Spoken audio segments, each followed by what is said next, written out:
Welcome back to the Lucas Oil 200 from Iowa Speedway. Again, the 10th race of the 2010 season.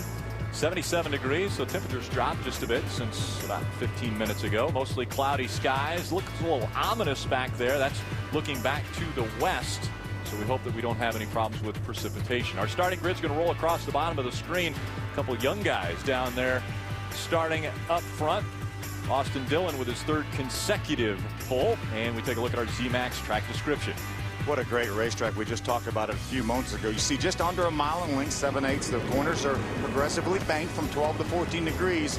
And racing, man. Isn't it amazing how much difference a degree makes? I mean, the track looks normal. It looks like every other track we've ever raced on. But just that little bit of variation in the banks allows these guys so many options when they get down to the corners. They can go all the way to the apron, Rick, or they can go all the way out next to the wall. You mentioned options. We take a look at our Royal Purple Synthetic Oil race analysis. What kind of options and strategy are we going to use today? Well, we talked about it earlier. Last night in the ARCA race, tires maybe don't mean that much. We were talking to some of the crew chiefs in the garage here and said, hey, track position may be more critical. Eric Almirola used pit strategy, 2 tires last year to go from about 8th to 2nd. So we may see more of that tonight. I think you'll definitely see more of it. If these guys can't get up front, they'll use tire strategy, pit strategy to get there.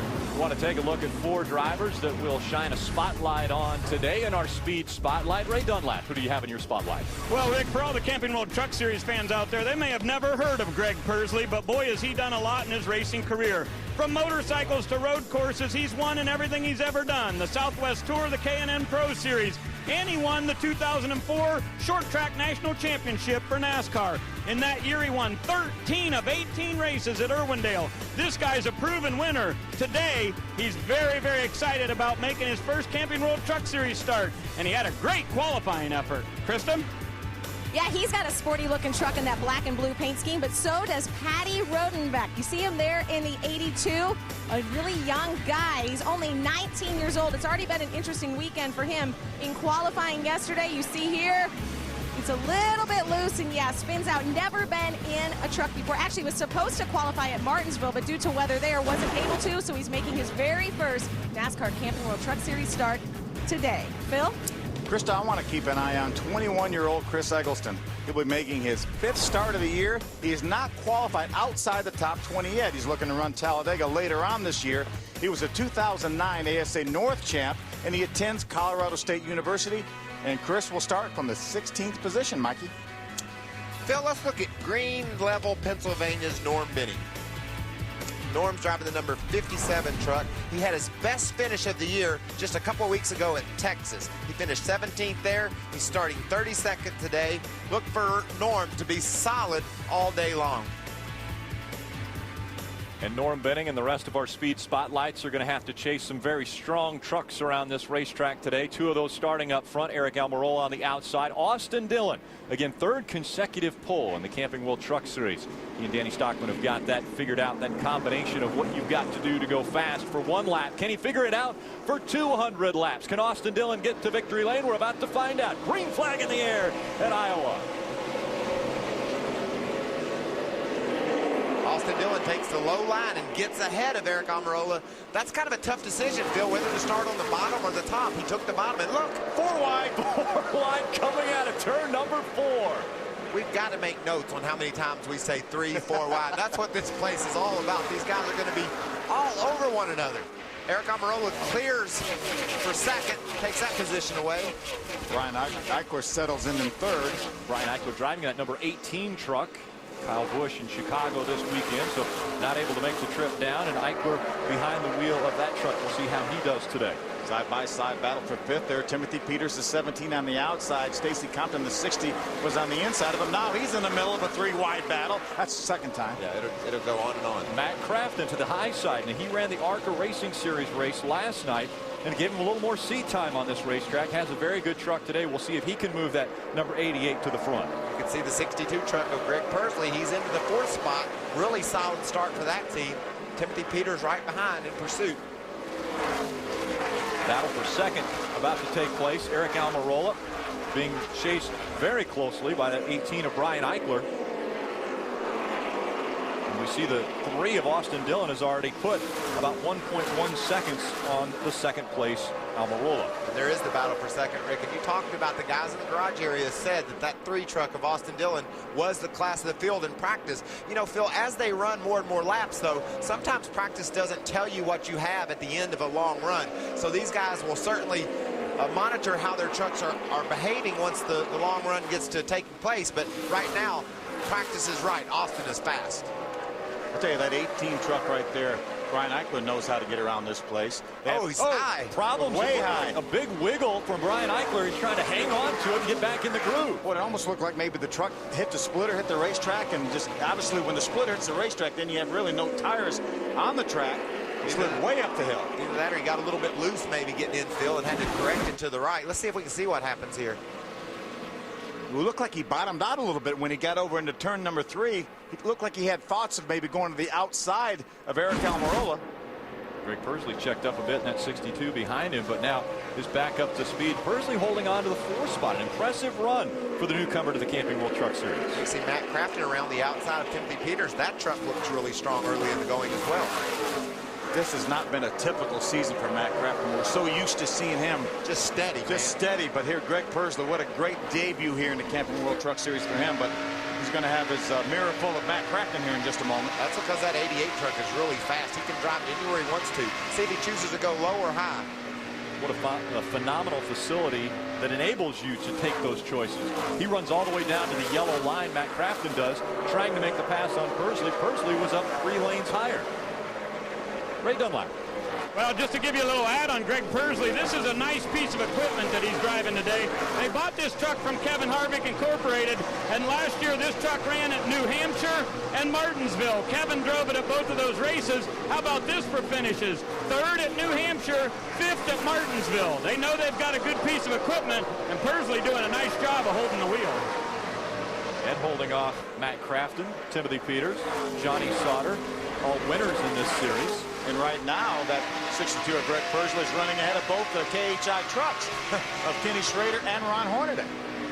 Yeah, that was one of the things that I actually questioned from yesterday's practices. Hornaday didn't seem to find the handle of that number 33 truck. Didn't really have a competitive truck in practice, and I was hoping to see maybe some improvements on that. Now running in the 14th spot. Make that 15th, Rick, as James Busher drove the inside of Hornaday. So you're right, that truck isn't exactly the way he needs it. You see the separation for 2nd and 3rd.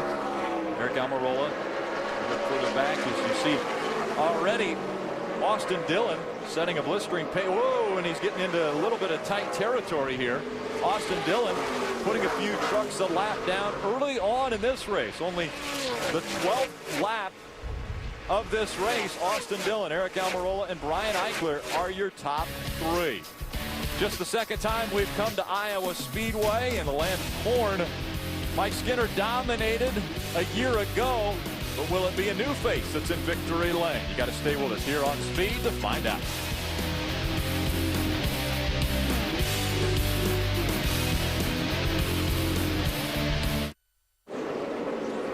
Tomorrow night, only one NASCAR show delivers the drivers, the crew chiefs, the latest news and information and expert analysis from the epicenter of NASCAR Nation, Charlotte, North Carolina. Don't miss a full hour of NASCAR Race Up presented by Hooters tomorrow night, 7 Eastern, only on Speed. We're going to have a big announcement tomorrow on the Race Hub with a new driver to the series here in the Camping World Truck Series. I'm looking forward to that. A lot of good things happen in the Truck Series. Tomorrow will be a fun day. Right now, a fun day for Austin Dillon as he has a 1.4 second lead, but that lead shrunk way down when Austin was going through some of the traffic.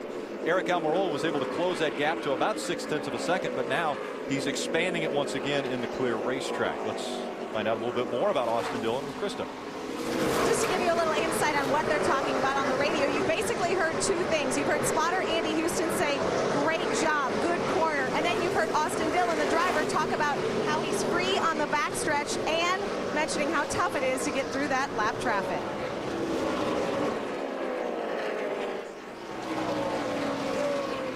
Timothy Peters. Yeah, you ought to have seen the battle these guys were having, Rick. Check it out, coming off turn 4. Looked like that That's off 2. Johnny Sauter decided he'd squeeze up in front of Timothy Peters. He had tried to do it a couple of times. Timothy said, okay, you can have that spot, but I just want you to know I didn't appreciate how you took it. And then watch, Ty Bodine dives in on the outside of Timothy and takes away that spot. Tough lap for Timothy, and it all started because of the fact that when you're down low, you need that space. You want that momentum. You need that space that the guy on the outside is occupying, and sometimes if you crowd him just a little bit, you can get in there, and that's what Johnny decided to do. And we talk about how good the outside here is because of the extra banking, and so you get a lot of good bite up off the corner on the outside to keep that momentum up. I've heard a lot of drivers call this a momentum racetrack. As a matter of fact, 9-time series champion in the ARCA Racing Series, Frank Kimmel, yesterday said, I compare it to Michigan. It's got wide sweeping turns that have got to keep that momentum up in the turns. And so we're seeing a lot of guys run a little bit higher and have success with it. Absolutely. And there's a great battle for 12th right there. Mike Skinner, our winner last year, and James Busher. And how impressive has James Busher been since he jumped in this truck full-time in the series? Yeah, Mike says what a difference a year makes. Mike sat on the pole a year ago and led about 180 some laps en route to winning. So he knows how to get it done here, and this year racing along in the 12th spot. Now, Phil, I think that he can still get that thing tuned up and get up and contend for this win. We've talked about pit strategy, maybe getting 2 tires to gain some of that track position. So it's early in the going. We see Austin Dillon dominating, but there's still a lot of racing that's going to go into seeing who's going to get the checkered flag here in Iowa. James Busher looking to the inside of Mike Skinner there in that 31. His last 4 races, a 2nd, a 4th, a 6th, and a 16th. So very impressive runs for James Busher. And at 16th was he ran a lot better than that finish indicated. You can see him working the extreme low side of the track, just like Johnny Sauter's doing here on Matt Crafton. Let's see if Johnny decides he's going to have to crowd Matt like he did Timothy Peters. He's down on the low side of the track. I don't think his teammates, they probably ought to crowd each other on the racetrack, especially early on. But he might. Well, he might crowd him and say, that's my teammate. He'll give me a little room. We've seen issues all year long with teammates in all the series of NASCAR. We sure have. Working lap 28 here at Iowa. And more on Crafton. Let's go to Ray Dunlap. I talked to him just before the race started, Rick, and he said last night in the ARCA race he was terrible tight through the first 2 runs, and then when they put tires on for the final time with 50 to go, his car went very, very loose. He said he wasn't sure if that's a product of the Hoosier tires or the changing conditions on the racetrack. So they're still scratching their heads a little bit today about exactly what will happen. But in the early stages of this race, Crafton said he's about a 3 on a 1 to 10 scale of tight. Krista? Ray, something you said in the pre-race really stuck out to me. You were talking to Todd Bodine and the fact that the only time he's finished outside the top 5, Martinsville, is short track. This is the only other time all year we've been to a short track. Iowa Speedway, just under a mile. Todd Bodine said he was embarrassed by their run here last year. They went to Gresham Motorsports Park to practice this setup. He said he's even borrowing some things from Mike Skinner.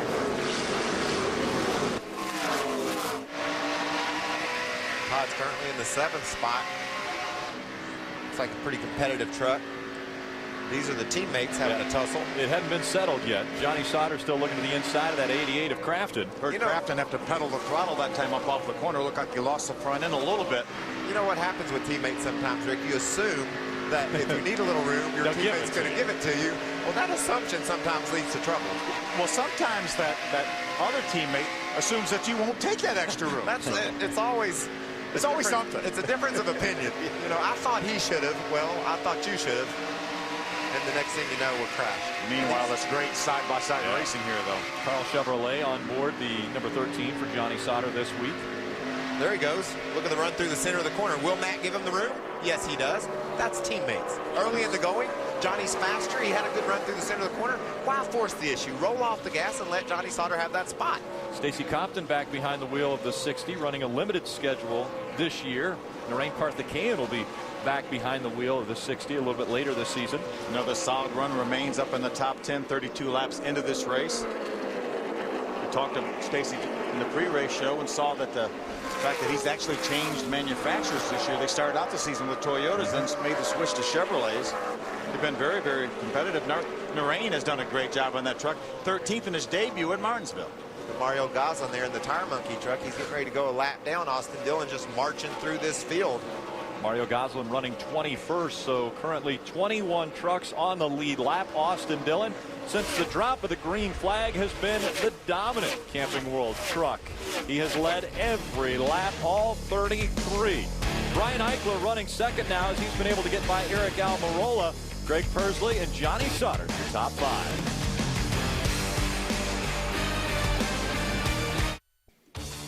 Make sure to tune in to Wind Tunnel tonight at a special time, 9:30 p.m. Eastern. Dave Despain and all the tunnel heads will be joined by co-host Chad Knaus. They have guests of Ray Evernham and Darrell Waltrip on that broadcast with them tonight. ODW, that's my brother. First caution of the day has come out for the Camping World Truck Series. It happens on lap 39, and that's because Steve Wallace cut a right front tire, and into the wall he went. Yeah, Rick, let's take a look at what happened here. Steve was just riding along there, and all of a sudden the right front went down. And, you know, that happened at probably the worst place it could have been. Dead in the center of the turn. You can see him roll in there, and look, the right front tire looks fine. Boom, there it goes flat. And look how that thing almost turns dead right. It really goes straight, but as a driver, you feel like it turned right. That's exactly right. You can see this thing just abruptly go the wrong direction. Yeah, and there was no contact between Steven and either one of these other two trucks. When it goes down, though, thank goodness for those safer barriers. He was running 18th at the time, and he was about to get lapped because Austin Dillon was coming up behind him. Our Aaron's lucky dog, Michael, goes to David Starr. Making dreams come true, a free pass at a time.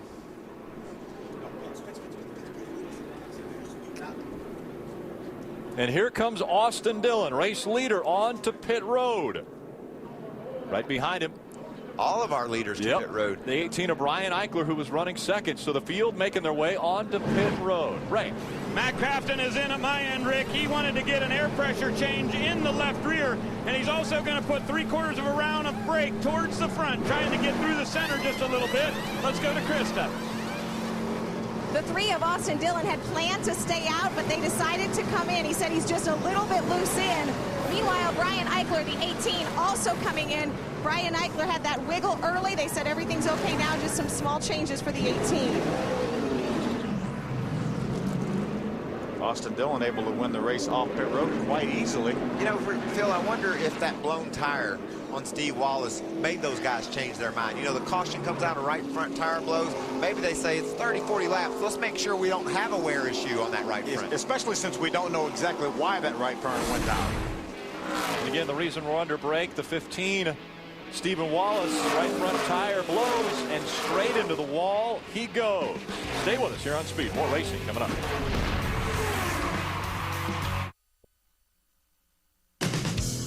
It's Camping World's destination recreation.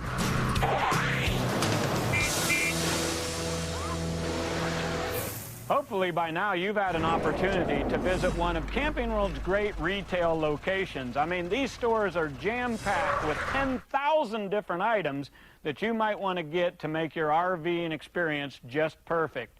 But sometimes you don't have the opportunity to get to the store, and we have a solution for you. You can get out your computer and log on to campingworld.com. At that site, they've got all kinds of great specials. Now, if you came into the retail store, you might see the monthly flyer. Well, online we have great specials like that also, but you can sign up for email alerts, special coupons, and some internet-only specials. And another thing you can do when you're on campingworld.com, you can set up your very own RV rental. It's really convenient, and I think this internet thing might just catch on. Camping World Destination Recreation Sweepstakes back better than ever. More prizes, more chances to win. All you have to do is go to campingworld.com/racing for the official rules. Coming out of turn 4, green flag back in the air. Austin Dillon on the inside, and outside him, Brian Eichler. Eric Almirola took a peek to the inside for just a moment, thought better of it. Can Eichler hang on the right rear quarter panel of Austin Dillon and keep him pinched down? No. Austin makes a strong exit off turn 2 and resumes his lead. Good pit work by the 30 bunch for Todd Bodine to get him out in the 4th position. See Eric Almirola looking on the inside of Eichler there. Looks like that truck's tuned up well on this restart. How much of a concern was the green racetrack after we had some rain, the jet dryers out there, to maybe a little bit of tire wear early in this race. I don't think we had enough rain really to wash much of the rubber down. You can see the racetrack still looks awfully black from the rubber. Sometimes you get a little of the jet fuel residue, makes the track slick for a little bit, but with these 36 trucks on the racetrack, that goes away pretty quick. Yeah, I think they were pretty confident about what they had, and I didn't hear any talk in the garage area about tire wear, so maybe that's an isolated incident. You remember last night, Rick, in the ARCA race, the Venturini cars both blew right front tires. So I believe Eric Almirola might be a little bit nervous about his truck, realizing that Steve Wallace, his teammate, blew right front in just 40 laps. We'll have to see what his truck tells him as he keeps going forward. But a lot of times it is related to what your chassis setup is like, whether you wear your right front tire or not. Battle for second, Eric Almirola. We talked about it, teammate into the wall early, and now Eric Almirola trying to battle for that second spot. 3 wide behind him, though. The 33 of Hornaday, Johnny Sauter in the middle, and the 39 on the outside of Ryan Sieg. Looked like Almirola got loose there on the left side of our screen underneath the 18 of Eichler. Oh, little contact there. Ron Hornaday looked like he was trying to move up the racetrack. Ryan Sieg said, I've got this position held. And then he tried to move down the racetrack, and Johnny Sauter said, I got this spot. Ron's bouncing all over the place. Sauter clears Hornaday. Remember Johnny Sauter and Ron Hornaday at Kansas a few races ago. And Martinsville a little while back. There's a little blood there. Man, but these guys are going to be laying on one another all day long here at this track, Phil. You need a little extra space. You get frustrated. The guy keeps hanging on that right rear quarter. You're going to move him around a little bit. We saw that twice in one lap there with Ron Hornaday. Oh, look at more contact. Justin Lofton sideways through the turn, straightens it back out. We stay caution free. These guys are racing around the 14th, 15th spot. And look at that pack they're in. Mario Goslin there. Yep, Stacy Strong up on the Compton high side. just below him. Those two getting very close going through the turn. Mario's truck right now is actually 1 lap down. He is the first truck 1 lap down. Riding along in the 20th spot, he would get the Aaron's lucky dog if he could hold that spot. And that's why he's being so aggressive in that pack. He wants to try to make sure he is the Aaron's lucky dog. Watch the 70s. Down on the bottom, got the truck turned, slides up a little bit into the side of Skinner, knocks him sideways. Lofton does a good job hanging on to it. Jay White goes by in the bottom of the Gunbroker truck. Justin Lofton currently running 14th. There are, at this time, 19 on the lead lap. Chris Eggleston, who was your speed spotlight, Phil, is running in that 19th position. He actually got a lap down, stayed on the racetrack, used the wave around to get back on the lead lap. Battle for third continues. Todd Bodine just in front of Eric Almirola. Bodine has taken that spot away from Almirola. Almirola wanting it back. Talk to Todd Bodine in the garage area. You know, obviously we make a whole lot of, in fact, when you go to a 1.5 mile racetrack, you have to really think about Todd Bodine as the favorite. Well, when you come to a short track, you don't necessarily think of Todd Bodine as the favorite because he's never won on a short track in his career, and they want to change that. Isn't that amazing? 18 wins and not one on a short track. And he's good on short tracks. Yeah. Hey, let's find out what happened to that right front tire with Steve Wallace. He's standing by with Chris Devoto. Yeah, we're in the garage. Steve, a hard hit. We saw some blown tires last night in the ARCA race. Were you guys a little bit heavy on the setup there, or what happened? Yeah, you know, we started the race with Toyota Des Moines. You know, Toyota was, pretty good. We the clutch started slipping real bad, and that really hurt us a lot. And we were planning on our first pit stop to come down and rebleed the clutch, as it was just really killing us. And then the right front tire blew out. Our tire wear's been good all week long, and let's just run over something. But got to thank Steve Loopy with Toyota Des Moines and Billy Blue for giving me this opportunity. And we'll go to St. Louis and give it hell again. But it's just a bad deal because I really felt good about the truck, and then about the third or fourth lap, the clutch started slipping really bad. It just started going downhill there, But we'll go to St. Louis, give her hell. Thanks. All right, sounds good. I know this track means a lot to his dad, Rusty Wallace. Man, this is a great battle. Isn't it fun to see James Busher and Greg Pursley battling up inside the top 10? Solid trucks. Hey, James Busher, we talked about it before, how impressive he's been. I know this is something that makes Kevin Harvick proud. You talked about that truck was running ahead of both of his other trucks. That shows people that Kevin's going to build you and sell you something you can go run up front with, and that's a great feeling. That's another one of the 31 truck right there. James Busher, another one of the KHI trucks. Great Pro Motors in those trucks and been awfully fast. Schrader and Hornaday are currently running 10th and 11th. These trucks running 7th and 8th. Excuse me, 6th and 7th. There's a Chevrolet out front with Austin Dillon, and then Crafton, Pursley, Busher, and Sauter all running 5th, through 9th right, or 8th, all running Chevrolets, right? And both of those trucks that the guys were talking about were a little bit loose prior to our first round of pit stops at lap 41. So on Persley's truck, they did it with air pressure on the right front. When it comes to James Buescher, they made a track bar adjustment. So the two guys making a little different decision on how to fix their loose condition on the racetrack. 3 different lines through the turn there for those 3 trucks. We saw the 62 stay a little bit higher. The 31 was right in the middle, and the 13 down to the bottom. Austin Dillon looks like he can run anywhere he wants to. He has a 1.5 second lead over second place Brian Eichler, and he has been out front all day long. So a great day for Austin Dillon as we've completed 60 laps here at Iowa Speedway. You mentioned Todd Bodine has never won on a short track. He's strong now, running in that 3rd spot. Or how about James Buescher in the 31? Another young face that wants to get to victory lane in NASCAR.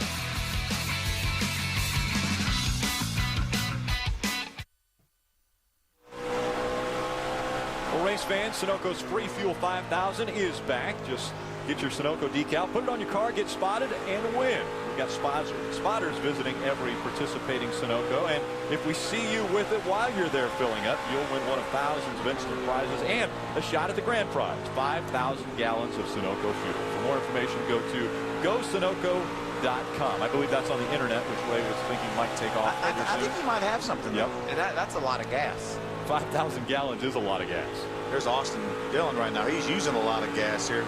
About a 1.5-second lead over Brian Eichler. You know, there's a little bit of pressure on Austin Dillon, though. He's led 68 laps, and that's almost a familiar sight if you're a historian of the Truck Series, because when Mike Skinner was driving the number 3, he was a dominant truck. He actually led, I believe, all of the laps of a race once or twice. 3 times. 3 times. And remember, he won 16 races in the first 2 years of the series. But you also have to remember back in the early days of the series, back in '95, for the first 3 or 4 years, they did not have live pit stops. They would run to a halftime break, so there were no lead changes because of pit stops. So that's one big difference with what we have today. And then, you know, it's crazy to think that maybe he could lead every lap here today, because it hadn't been done since that era. You know, with the live pit stops and Austin Dillon up to 70 laps, he's led every one of them so far. What a great run we've had out of Greg Persley. Currently running in the 8th spot. Now, he has had a little bit of trouble while we were away at break. Take a look.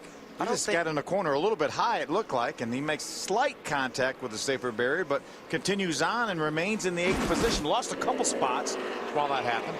You know, but he's flirting with that high side. He's running right up next to the white, and when you flirt with it, eventually it's going to bite you. But he was able to bounce that Chevy off the wall and keep it in the top 10. That's pretty cool. Ron Hornaday currently in the 10th position, so he's broke into the top 10. You see his sequence down at the bottom of the screen, right? Well, Rick, I talked with Ron Hornaday in the pre-race show today, and he said when they did qualifying, his truck was terrible loose. He was really amazed at just how loose it was. It's been a little loose today, but I wanted to take a look at when Ron Hornaday has gotten his first win of the season. And these are some really, really impressive numbers. And as you look back through his career from 95 forward, he's just about always a winner in the first 4 or 5 races of the season. But so far this year, a winless drought.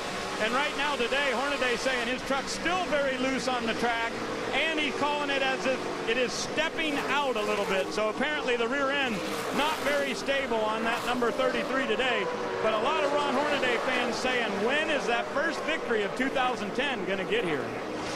Has his teammate right behind him, Ray, and Kenny Schrader. Trouble on the racetrack. The 51 of Eric Almirola into the wall. Now, that was the big question. Would teammates have the same problem? And less laps this time, only about 30 laps since our restart. So a lot of times you engineer these things, you design them out to get the most grip and put as much load on the tires as you can. Obviously, something went wrong with the design on the front ends of the 51 and 15 trucks, because it abused that right front tire, blew it out, and caused it to crash. Could have been possibly low air pressure, could have been excessive camber, or could have just been the setup. But unfortunately, it looks very much like his teammate, the 15 of Stephen Wallace. You know, these teams, they work their hardest to abuse these Goodyear tires. That's their goal. They want to get all the pressure on those tires they can get. It's going to make it turn through the corner better. Sometimes you overload it with pressure. It makes it fast for a while, but it won't last. This is what Matt Crafton saw when he was driving down in the corner. You see just up ahead. Wow. You know, how violent that is. We talk about this being a short track, Michael, but the pole speed was 135 miles an hour. So these guys are probably running, what, 155, 160 at the end of the straightaway? You'd have to guess, and they make that abrupt left down into the turn. You know, when you're going that fast on a relatively small track, your angle of attack to the corner is much sharper than it is on some bigger tracks. So when something goes wrong, man, that looked aggressive as it shot across the track into the wall. Now remember, coming into this race, Eric Almirola second in the point standings. He was just 55 points behind Todd Bodine. So as we're into our 10th race of the season, you really have to start looking at how the points will implicate our championship. And right now, Todd Bodine looking pretty good. Timothy Peters coming into this race was 165 points back in third in the point standings. Ron Hornaday looking for another championship in this series. The problem is he's 170 points back, and we mentioned when will his first win come. This is the furthest he's ever been in a season before he's got that first win of the season. Completed 76 laps on our 77th lap. There's a Ron Hornaday fan. Wow, and that's a really big fan, by the way. I'm glad he didn't win more in 09. I don't know where we would have. Where are we going with that? He's on pit road right now, that 33 truck of Ron Hornaday. Hey, Phil, they are going to put the hood up and put some rounds in the front springs here. Hornaday saying he is bottoming out so terribly. And they're also going to work on the left rear shock. Going to put 3 or 4 clicks in there. You see the crew members putting some rounds of wedge to raise the front up. That'll get the splitter up off the racetrack and hopefully help Hornaday get through the center of the corner.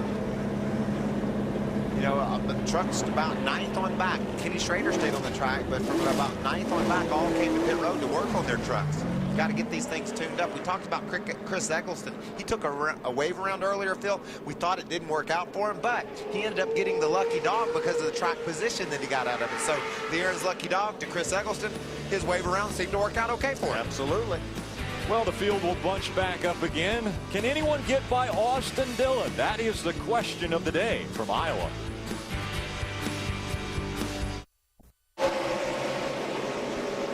Green flag coming out at Iowa Speedway. Austin Dillon. Here comes Todd Bodine battling for second and trying to take the lead away from the 3. I think Austin Dillon wants to lead all these laps. Austin Dillon, he saw what Mike Skinner has done before in this truck. He wants to duplicate that. How about the battle now for the 4th position? How about the battle for 2nd position? Where'd Johnny Sauter come from? Johnny Sauter up there. Now they're going to make it 3 wide for 2nd. Sauter in the middle. Brian Eichler on the inside in the 18. Now to the outside, the 88 of Matt Crafton. Todd Bodine just in front of this group. Ooh, almost contact between Sauter and the 13 and Eichler in the 18. Here's James Busher. The 31's going to join the crowd. How hard are these guys battling here? We're not even halfway yet. They're sideways all over each other. I love double file restart. Oh, I do too. I love the passion these guys have. Do you see Sauter? He was just trying to gain a spot dead sideways off turn 2, running 150 miles an hour. Look, Austin Dillon already checking out on this group. He's got about a 2nd lead over Todd Bodine, Matt Crafton, Johnny Sauter, James Busher.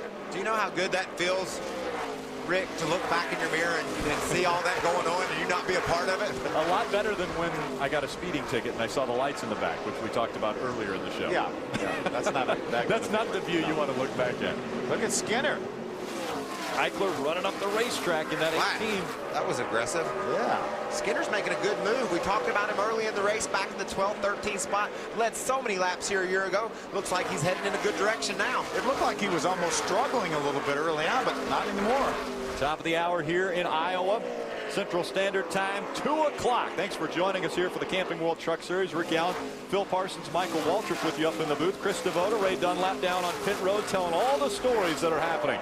So far in this one, the big story has been the 15 of Steve Wallace and the 51 of Eric Almirola, both having right front tires go down, both getting into the wall and out of the race. Those are team trucks like we talked about, Rick. So you got to think maybe these Goodyear tires are fine, and it could have been just a setup issue on those trucks. And like you said, Phil, possibly air pressure setting. Generally, Goodyear recommends or requires that there be an X amount of air in that right front tire so they don't get into a situation where you could lower it down. The reason why you run your tires lower is because when they're cold, the they're one size, but as the air builds up in them, they grow, they get harder and stiffer and tighter, and the truck won't want to turn. So you want them as low as you can get them and have them still be safe. And NASCAR will monitor that right front air pressure. That is the only tire that they actually will monitor up and down pit road. The other ones, normally guys will cheat and put less air pressure in. Recommended, right, on the left sides? Well, all four. Ideally, they will put less air pressure in all four tires. Well, ideally, what you would like is for some of that air as it builds up to leak out of that tire. And that's people ask me all the time, well, why don't you just bleed air off? That's not allowed. That's another thing that's a definite no-no in NASCAR racing. So we had a huge fine in the Cup Series for doing just that here a few weeks ago. These teams are restricted so many different ways. People that don't know a lot about racing, they come up to me and say, hey, man, why don't y'all? And I stop them right there and I say, because we can't. There's a rule book. And we've already thought of it. Yeah, we probably covered that area. That's how the rule book has gotten so thick, because of the guys thinking of things. Innovative thinkers in the garage area can read the rule book and interpret it differently than the others, I guess. Kenny Schrader has a great view out of his windshield of a great battle between Greg Pursley and Justin Lofton for 9th. And Austin Dillon has a great view out of his rear view mirror. Nothing. Well, and looking pretty clear out the front, too. He's got a 2-second lead already, over a 2-second lead over Todd Bodine. This truck is handling, well, I would say is handling perfectly, because he is pulling away every time. On every restart, he pulls away to at least a 1 to 1.5 second lead. Now he's got over 2 seconds on second place. There's that battling continuing for the 9th position. You know, it's funny, a year ago, behind the 8th place truck of Timothy Peters. A year ago, we saw the same thing with Mike Skinner, just getting out in front and dominating this race. The track is so competitive. There's so many different grooves. I find that ironic that one guy can get that much better than everyone and drive away. Second year we've been here. Second year we've seen this same scenario. You know, we talk about experience on this racetrack. Obviously, this is the second time we've ever been here with the Camping World Truck Series. Austin has been here before. He's run here with East Series, the combination race, as well as running second last year in the ARCA Racing Series race. So he does have a little bit of experience at this racetrack. Will experience pay off at Iowa Speedway? Well, you got to stick around to find out.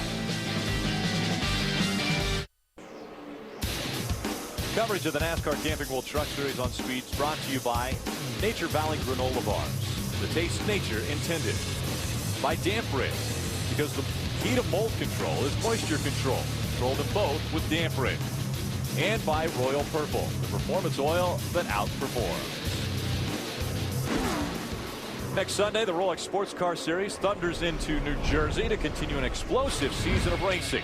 Here, the unpredictable weather and the twisting and turning 2.25-mile track are sure to keep the action fast and tension high. Don't miss the Rolex Sports Car Series from New Jersey next Sunday live, 1 p.m. Eastern, right here on Speed. Rick, would you like to focus in on the battle for second, or perhaps the one for 7th and 8th and 9th and 10th? These people are all over each other. It's hard to focus on any of the battles because they're all over the racetrack. Like you mentioned, the battle for second. Crafton looking to the inside of Todd Bodine. Well, I really wondered that time if Matt Crafton was going to use all the racetrack, because he squirted around that lap truck and looked like he had a bit of an advantage over Todd. Did not take that spot, did not force the issue, and now he has to contend with his teammate, Johnny Sauter. He was going to go to the bottom. He wants to talk to Todd Bodine so bad. It's like, Todd, why not? Why not? I'm just running you down. I'm all over you. I need this spot. Give me the spot. Todd says, I'm second and I'm staying here. And Johnny Sauter takes third away. Yeah, Mike Skinner, take a look at, we're riding along with him, and you see Sauter just in front of him, but what an improvement on that truck since the last stop. Yeah, undoubtedly, Stacey Johnson made some great changes to that truck, and he is on it now, battling Johnny Sauter right now for the 4th spot. I love that. You know, I love the fact that he was able to adjust. So we talked about it early, that he was in 12th, but that didn't mean he wasn't going to be able to win this race. They made serious improvements to that truck without using a whole lot of pit strategy to do it. Just made the truck better. Krista Voda caught up with the teammate of Steve Wallace, also having a right front tire go down. That's Eric Almirola. Krista? That's right, Rick, in the garage with Eric Almirola right now. Just a few laps ago, we were talking to your teammate about his blown tire. He said he thought he ran over something, but it's not usually a coincidence that 2 teammates are in the garage with the same issue. Was it the setup? I guess so. I mean, it obviously looks like that. You know, we didn't think we were that aggressive on our cambers in practice yesterday. We looked at it, you know, really, really good. And I don't know. It's just, these are the kind of days we were trying to hope to avoid.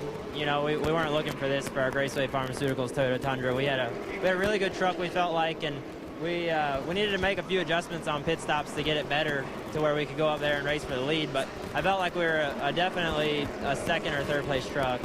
And, man, to come out of here with a 20-something or 30-something place finish is not what we were looking for. So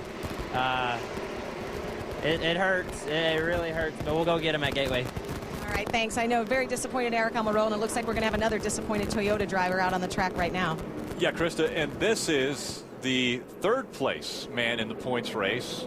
Timothy Peters, who came into here 165 points back from Todd Bodine, also having problems. So we just heard from Eric Almirola out of the race. Timothy Peters now potentially a blown motor, bringing out the third caution from Iowa. That opens the door for Ron Hornaday again. These motors don't usually break. I mean, they're so reliable. So it'll be interesting to see what happened to that 17 truck. Eric Almirola didn't know that was happening to the 17 truck at the time. Makes him feel just a little bit better. I mean, these guys are in a championship battle. If he could see Todd Bodine suffer some sort of problem today, he would feel a lot better. Well, the Duplicolor bed armor, What's in Your Bed promotion, is launched and continues until August 31st, 2010. Entry is open to legal residents in the United States and who are 18 years of age or older. Entry requires submission of an image and description of your truck in use in one of 3 categories. Limit 1 entry per person, household, or street address per category. Odds of winning depend on the number of entries on the website. To enter and for official rules, visit www.bedarmor.com. Void where prohibited. You do that really nice, Rick. That's a lot of words. That's the internet, by the way. www. I think it's going to take off. When will that thing come around, you think? Well, I'm going to actually. Soon? Would you say soon? I'm going to throw this out to Ray too. There's this thing called texting, and I think it's going to. I think it might have it. Hang in there. Yeah, it might have its. Might have some pit stops getting ready to happen right now. We're past halfway. Here they come, bud. Austin Dillon on his way down once again. Let's go trackside to Ray Dunlap. Now, Austin's got a long way to get to his pit stop. First guy that'll be here for service will be my man, Matt Crafton, coming in here with his ideal doors on the garage doors on the hood this week. Menard Chevrolet is going to go with 4 tires and get this guy's absolutely no adjustments. He's very happy with where it's at. They've got gas in there, and Crafton with a nice smooth stop. Krista? Todd Bodine is in. Obviously, the test they did during the off time has helped. They were awful here last year. Very good, running extremely well. Todd Bodine's crew working around on the left side. A 4-tire change is what it's going to be for the 30. Meanwhile, our leader, Austin Dillon. The crew is talking on the radio saying, we have to pack it here, boys. Talking about fuel. Austin Dillon, the only thing he's saying, he's getting a little tight in the center and off longer in that run. Like some 2-tire strategy. Yeah, I think so. At least for probably Rick Skinner and Donnie Leah. The first 2 trucks off of pit road. Looked like Todd Bodine might have also edged Austin Dillon off pit road. So it doesn't look as though Austin Dillon's going to lead every lap at Iowa Speedway today. He's got his work cut out for him now. The Lucas Oil 200 continues here on Speed.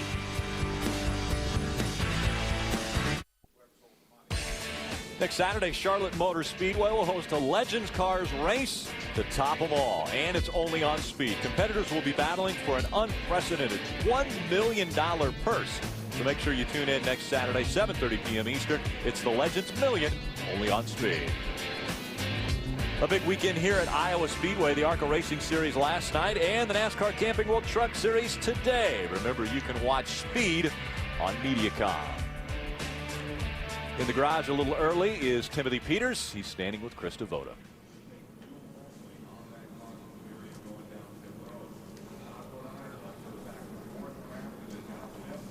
And before we go down there, we'll talk a little bit more about what has taken place on the racetrack. We've seen the guys come to pit road 3 times now, and again, tires was the issue. We've got 91 laps to go. That's a long time to go on one set of tires, but a lot of guys, that's the hand they were dealt, and so they're stuck with that. And we go back trackside to Ray Dunlap. Well, Rick, you know, at the top of the show, I told you we might see some tire strategy working out. Well, here's one I didn't expect. James Busher and his crew has made a very interesting call. They came in on their first round of pit stops, changed tires. Second round of pit stops, changed tires. But this time, guess what they did? They put on their first set, and that leaves them with a set of stickers down here in the pits. As far as I know, no other team on the entire pit road has stickers left over.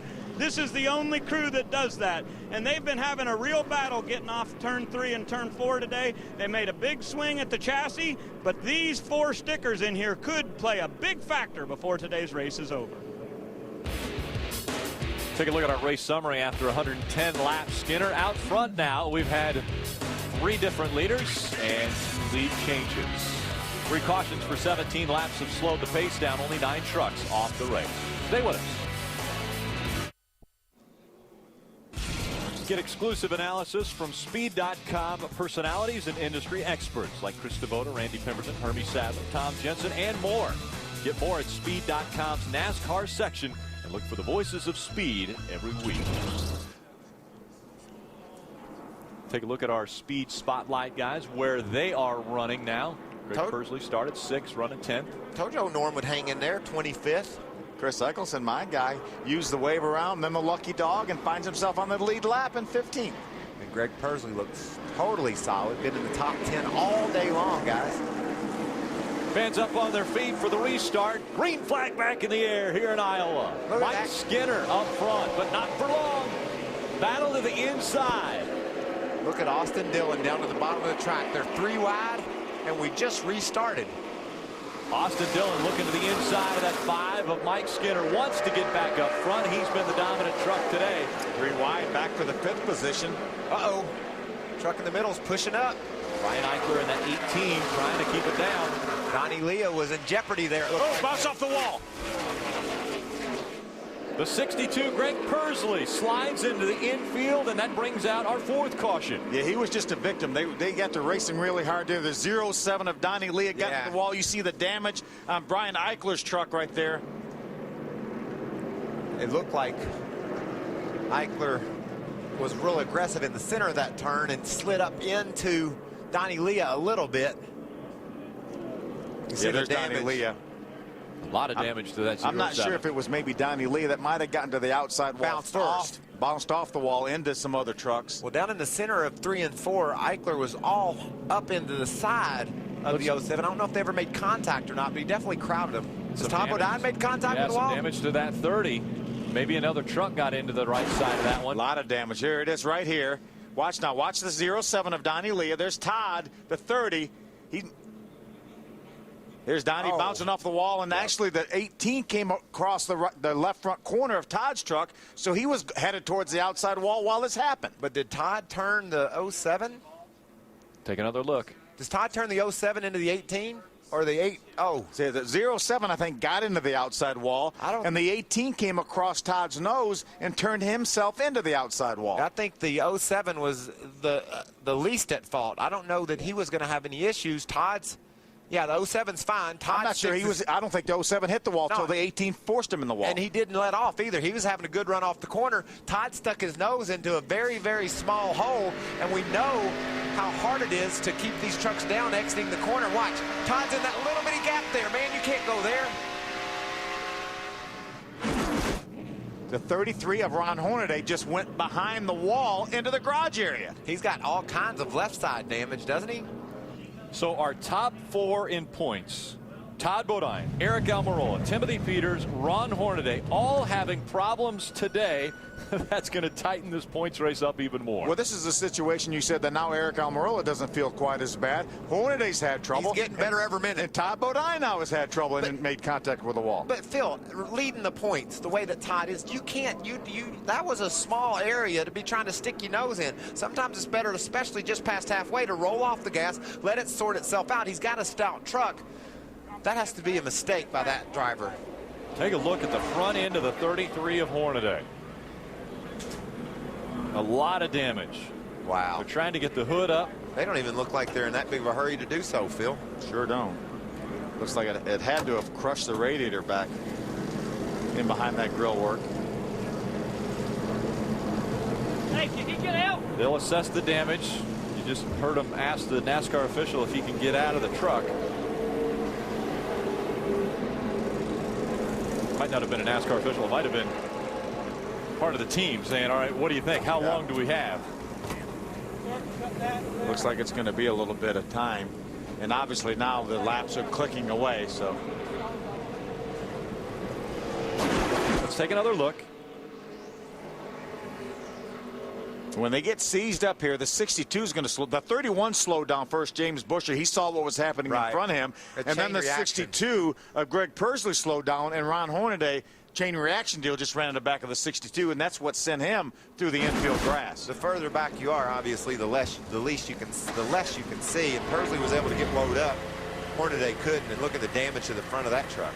There's the names and numbers involved in this one. Donnie Leah, Brian Eichler, Todd Bodine, Hornaday, Pursley. You see the fluid coming out from underneath that race truck now. Todd Bodine continues to come on and off of pit road. You see there, he's on to pit road. Todd just got posted too fast entering pit road, so he'll have to serve that. He doesn't care. That's not much of a penalty either, really, because he'll just have to start the tail on the longest line. He's needing to get to pit road in a hurry, or to his pit in a hurry to effect repairs. He doesn't mind the fact that he's speeding a little bit because he's going to start in the back anyway. They got to get that truck fixed. Tried to get it right. Todd Bodine, our point leader coming into this race. Ron Hornaday was 4th in the point standings. Problems for Eric Almirola and Timothy Peters, both behind the wall already. Todd Bodine has the least amount of problems of all the people that you just mentioned, Rick. He looks like he can get that truck. He's definitely not going to have to go behind the wall. They're going to be able to get that truck squared away. The team continues to work on it every lap, as well as Greg Pursley. Let's go down to Chris Devoto. Guys, I'm actually in the garage watching the crew and Ron Hornaday, the driver, take a look at his race truck. It's actually a mess right now, and Hornaday, we don't have him yet. He's trying to help his crew out. I'm also back here listening to Todd Bodine on the radio, and as you said, he may have the least to lose, or at least be in the least damaging situation of all of these contenders, but you wouldn't know it by his voice on the radio. He is extremely upset, and I'm going to try to work my way in and actually see if I can talk to Ron Hornaday right now. I know he's taking his earplugs out, so I don't know if he can hear me, but I'm going to go ahead as his wife Lindy comes over. We'll see if we can get a word with Ron Hornaday. Ron, obviously the truck very beat up. What happened out there? Well, it's not a good run for the Carl Chevrolet. I mean, we were terrible all day, and we made an adjustment. I thought we were a little better, but we were so far off. So just somebody checked up there. I mean, I got to the outside, and somebody shot low, and everybody was soft in front. So we'll figure Iowa out pretty soon. We haven't run good here yet, but, you know, Kenny's fighting the same problem we are. We're just really loose, and I thought we had it that time, but you never know. Yeah, Kenny Schrader and Ron Hornaday both driving for Kevin Harvick Incorporated, both brought local sponsors, a couple local Chevrolet dealers on board this week.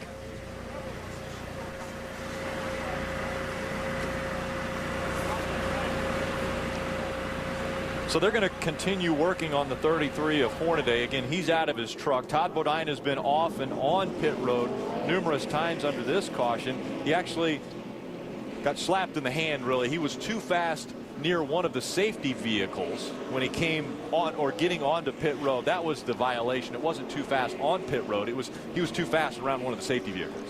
He's made multiple pit stops, so he was going to restart the race from the tail end anyway. Here's another look at what happened. Look at this little hole he tries to stick his nose in. And look at the mess that it causes by doing so. See the 18 now. I think Todd may have thought that the 18 was going to give him room, knowing that he was going to be in the middle there. 18 and 30. Might have been a little contact just moments ago on the racetrack. I think the 18 probably brake checked Todd, mad about what happened, and Todd said, "Don't be doing that to me." But Todd's the one who suffered the most damage there. Yeah. Is he going to come back to the pit or just space him? And they're posting the 30 right now. NASCAR has just posted the 30. So green flag back in the air. Skinner trying to battle with Austin Dillon up front. Crafton and Sauter running just behind him. Justin Lofton in the 7 running 5th. Well, the posting of Todd Bodine may be the worst thing that's happened to him since that incident. I don't know. The nose looks really messed up from the contact into the back of the 18 over there. Great battle for the lead. Austin Dillon on the outside trying to wrestle the lead back away from Skinner. Austin Dillon in clean air. Skinner sideways. So strong. He takes the lead away from Skinner. Here comes Johnny Sauter for second. Crafton's going to try to take third away from Skinner now on the bottom of the racetrack. So Mike Skinner having problems holding on to that race truck and holding on to positions. Look how much momentum he lost by getting sideways there, as Michael was talking about. It cost him 3 positions. Yeah, you can't. We talked about momentum here, Phil. He lost all of his just because he couldn't get his truck off turn 4. Meanwhile, our point leader, Todd Bodine, has been black flagged and is coming to pit road. Todd Bodine will serve the black flag penalty as he comes onto pit road. Now it's a pass-through penalty for the 30 truck. Again, this is not the kiss of death either, because he's going to be able to go back on the racetrack. Even if he gets lapped, which he probably will, he's going to be in a position for the lucky dog or the wave around. So this is not going to kill Todd Bodine's chances today. Well, it's certainly something as a point leader you want to try to avoid. An incident on the front straightaway, maybe an over-aggressive move, and then got in an argument on the back straightaway with one of the guys involved in the wreck. Krista, what's happening? Well, Todd Bodine actually came on the radio and asked his crew chief, Mike Hillman Jr., what is this penalty for? And they said for getting into the back of the 18. And he said he's the one who hit his brakes. So obviously some dissension and some frustration with Todd Bodine inside that number 30 right now. And so strong. Todd Bodine was running well. I mean, he had a good truck. A lot of things went wrong there for that 30 team in a short period of time.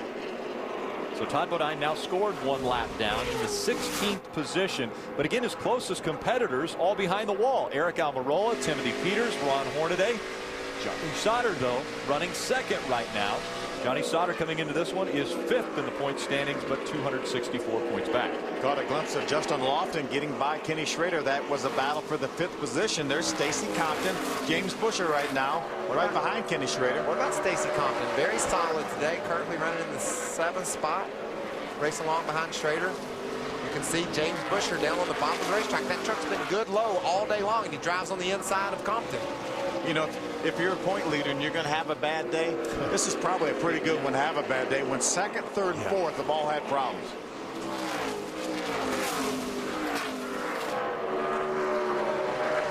Seems similar to his championship run in 06 when he was battling with Johnny Benson, and both of them would seem to have problems at the same time. Yeah, but that truck's damaged, guys. He just got passed by Jennifer Jo Cobb and Brett Butler. Brett, the fuel doctor truck, came off turn 2 and got under him, and Jennifer went right with him. So Todd's got some serious problems today.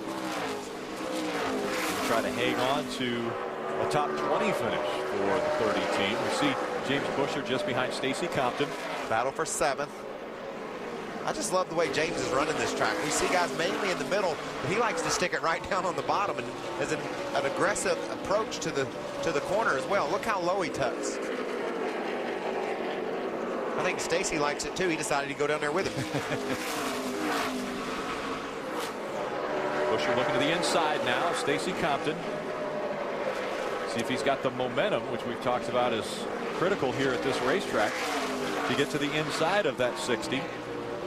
James Busher not able to get to the driver's side door of Stacy Compton. Ray? You know, Rick, earlier you were talking about this being a momentum racetrack. Well, guess what truck James Busher has today? The truck that they ran at Michigan earlier this season.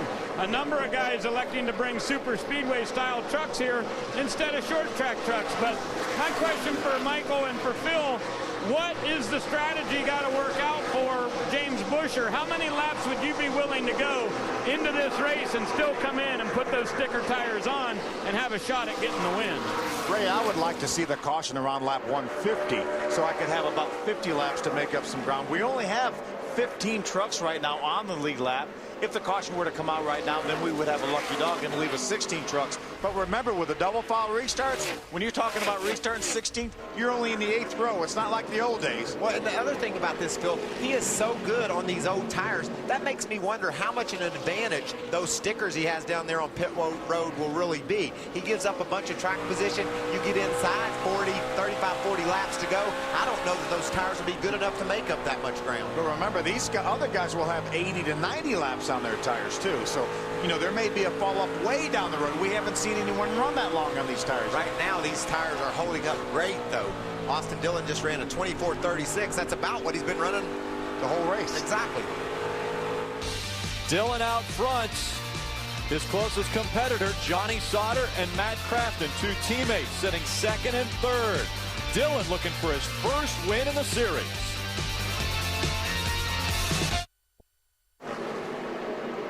Welcome back to Iowa Speedway and the Lucas Oil 200. Austin Dillon back out front. He's got a 3.2-second lead over Johnny Sauter. Matt Crafton back there in third. Mike Skinner and Justin Lofton making up our top 5. It's been pretty much an Austin Dillon 200 so far here. Yeah, and it's been fun to watch James Lofton. You know, we saw him early in the race. Justin. I know. I was hoping you wouldn't correct me. I was wondering if you were going to go for Busher. We saw Justin early in the race sideways down in the center of the corner. Almost lost that truck, but ever since then, just totally marching toward the front all the way up to the top 5. So great run for Justin. James Busher, too. And just outside that top 5, Kenny Schrader running in the 6th spot. James Busher back there in 7th. Stacy Compton is 8th. Ricky Carmichael in the 9th position. And Greg Pursley, one of our spotlights earlier today, in the top 10. He runs 10th right now. I think it's going to be fun to see these tires. If we do get a caution, what happens with the James Busher truck? He's got those stickers on pit road. Could be a difference maker. We've completed 141 laps, now make it 142. So I think if I'm James Busher, I would like to see that caution fairly quickly so I can use those laps. Most of the leaders, including Austin Dillon, pitted back on lap number 106. So, you know, they're going to have around 90 laps, and the caution laps out right now. We'll be able to figure it out. Apparently you called for it. You got it, Phil. Something's happened to Jason White down into turn 3. Jay White in the 23, slow on the racetrack. He bounced off of the wall, and you see the right front down on that race truck. His damage is not the same as we saw from the 2 Billy Ballou trucks. Those things were tore all to pieces. He must have just been exiting the corner when he lost his right front tire, scrubbed the outside wall, so that's he'll be able to get a tire. Still a pretty good bit of damage, though, on that Gumbroker truck. Now, Brian Eichler was able to get by the 30 of Todd Bodine, and so that makes Brian Eichler our Aaron's lucky dog as they go to work on the 23. Now's an opportunity. As we see, the Aaron's lucky dog goes to Brian Eichler, but now's that opportunity for James Busher to come in and get those tires. He'll have about 35 laps less on his tires than will the rest of the field. Now, that worked out perfectly for that team. Wouldn't you say? I this think is so. Exactly when I want those tires. Within 5 laps of exactly when I would have wanted them. 57 laps remaining in this race. And here he comes down pit road. All the leaders stay on the racetrack, and here comes James Busher. Brings Greg Pursley with him. Ray Dunlap. Well, guys, not only do they need to change tires, they got to change the battery. You might wonder, why are they going to the left side? Well, they're going to get the battery pulled out of there because James said his voltmeter had dropped way down. So they know they only have enough time to get that battery changed in left side. They'll go back onto the racetrack, make sure they stay ahead of the pace car. Then they'll come back down and get the right side tires put on there. It's going to put them back in the field, but they got to make sure they stay on the lead lap. Yeah, he was going to be back in the field anyway, Ray. He and Pursley, the only 2 lead trucks on pit road. So getting that battery changed right now, getting 4 tires, I like it. The sun has come out. The fans are enjoying a great show. Austin Dillon is putting on a phenomenal show here at Iowa Speedway. Stay with us on Speed. Welcome back to Iowa Speedway. Take a look at our summer swing. What's coming up here on Speed for the Camping World Truck Series? We go to Gateway, ORP, another short track, and then Pocono for the first time for the Camping World Truck Series. Yeah, and back to Darlington for the first time in a few years, and awfully excited to see the trucks back at Darlington. Look at that, 3 races in 11 days. This schedule gets crazy. These guys are going to have a lot of beating and banging short track style coming up. And so often, and during this stretch of the year is when we decide our champion. He may not get crowned till November, but a lot of times it's decided during that stretch. And remember, we're just 5 days away from our next race. So these guys have got a lot of turning around to do, getting ready for that Gateway race, because that's a Friday night race. And these 2 tracks are a whole lot alike, so there's a chance a guy might have liked his truck here. He would want to take it to Gateway, and certainly Hornaday's not going to be able to do that. Look at these 2 guys up in the points, tore all to pieces. Along with Eric Almirola, Timothy Peters, just about everybody. Jason White was in the top 10 in points coming in. He's behind the wall right now. The only ones that haven't really had problems today, Mike Skinner. That's kind of the theme to the race today, isn't it? Those 2 trucks rolling off pit road tore up. Yeah. And Austin Dillon wearing them out. Another truck that's made a steady progression through the field, Phil, is Ricky Carmichael. He was about to get lapped when we had our first caution. I think he was the next truck to get lapped. Now he's worked his way all the way up into the top 10. He's got that truck running really well. How about the tire monkey, Mario Goslin, right now running in 10th position? Yeah, he did get lapped. Got an Aaron's lucky dog, back on the lead lap. You can see that tire monkey truck weaving back and forth. He and Ricky Carmichael just getting any dirt on those tires, any grit rubbed off of them, so they're ready to go when they throw the green. I mentioned Mike Skinner, one of the guys in the top 10 who hasn't had many problems today. Another guy, David Starr, is in the top 10 in our points and hasn't had much problems. And we haven't seen a lot of him today, but he's currently running in the top 10 and he's making his 250th Camping World Truck Series start. So a big monumental day for him. David Starr, absolutely. And how about Johnny Sauter? Comes in here 5th in points. Now, he was 264 behind when he came in, but he's going to gain a lot of ground. He may not move positions, but he's going to get a lot of ground if he can get to the end without trouble. The whole championship changed faces today. I mean, the way these trucks have had problems, things have been rearranged. Todd had a lead that some people would have said, just take Matt Crafton, for example. He was over 300 points behind. He said, I can still win this championship. Well, he goes up there and gets a top 2 or 3 finish today with the problems that Todd has. All of a sudden, we have to say, darn, you may be right. You might be onto something. Big players in our championship and where they're standing. Hornaday is 26th right now. Timothy Peters 27th. Eric Almirola 28th. There's your points as they run. Our top point guys having problems. There's Eric Almirola again coming in. He was 2nd in the point standings. Hard hit in the outside wall. That truck did not return to the track. Engine problems for Timothy Peters. He comes in here 3rd in points. And then the problems, the melee on the front stretch. Todd Bodine, Ron Hornaday, both serious damage in that crash. Hornaday behind the wall. Todd returned to the track and had this happen. Hornaday slams into the back of the 18. Got black flag for that. They came onto pit road, fixed the front as well as they could, and now it's about time for the green flag to come back out. Fans back on their feet. Green flag back out. Austin Dillon, Johnny Sauter, 1 and 2 across the stripe. Johnny Sauter, now the first time he's been up there battling Austin Dillon on a restart. Austin right on the bottom. Oh, look at the run. Johnny Sauter gets off turn 2. That's the first time we've seen somebody be able to make any progress with Austin Dillon. Sauter punches ahead off 2. Great day for Thor Sport Racing. Johnny Sauter running 2nd. Right now, out in front of that 3 of Austin Dillon. Back there, his teammate Matt Crafton in the 88. Here comes Skinner in the 5. I love what Skinner's done, man. He's taken a truck that was marginal at best and driven it right to the front, battling for that top 5 spot. 50 laps of racing to go in Iowa. We're 3/4 of the way through this race.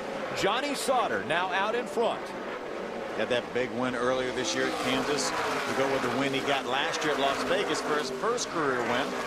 And we will continue to talk about it probably for the history of the Camping World Truck Series, but 2 trucks completely at a 45-degree angle to the path that they were trying to go at Kansas. Johnny Sauter and the 33 of Ron Hornaday. Now we've got a battle for the lead. Here comes Austin Dillon once again. Austin showing some patience. You see him wiggle a little bit off turn 4 there, tried to turn the truck down and make a hard run on Sauter, and it just wouldn't stick. How much patience does Austin Dillon need to have right now? Because that truck has been so good all day. Does he just need to wait for an opportunity that Johnny Sauter gives him? Well, you know, laps are running down. We're inside 50 to go. So, and he's been out front, so it's probably a little bit frustrating for him right now, Phil. He hasn't been in this position. He's going to want to grab that lead as quick as he can. But Sauter is running a line that is going to make it very difficult for Austin Dillon to complete that pass. We talk about momentum. He's going to be pinched down. It's going to be hard to get that run off the corner. I think he might get it right now. Is he clear? Not quite. Remember, Austin hasn't been in dirty air this entire race till right now. Wow, he hasn't cleared. He dives down into that 3rd turn. He's not going to worry about him being on the outside when they exit like I talked about. He's going to clear him on the way in. And by the way, those new tires on that 31 truck are starting to work. James Busher now has already made his way up to the 7th position in just a handful of laps. And again, James Busher had to change the battery on that truck. So there he is right there coming off turn number 2. Started a little bit further back in the field, but again on lead lap trucks all start up front. So he didn't have as far to go to get back up to the front, but right now running well in the 7th position. Those double foul restarts are so good in so many ways. We talk about it. The restarts are more exciting. It gives an opportunity for somebody like James Busher to come in with some pit strategy, save some tires, know that he doesn't have to restart 32nd in line. He can restart 16th in line. And it's so much better for the fans. The people that are racing each other are all grouped together. You know, you got the lead lap trucks in the front. You got the lap down trucks behind those guys. They're not side by side, all mixed up. James Busher still trying to march through this field, right?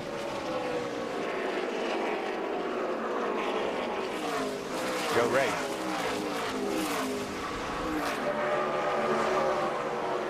We'll take a look at the speeds at the line before we get back with Ray. Hey, Ray, we're going to take a look at the speeds at the line. Austin Dillon out in front. How's he doing against his closest competitor? I got a feeling he's going to be the fastest truck.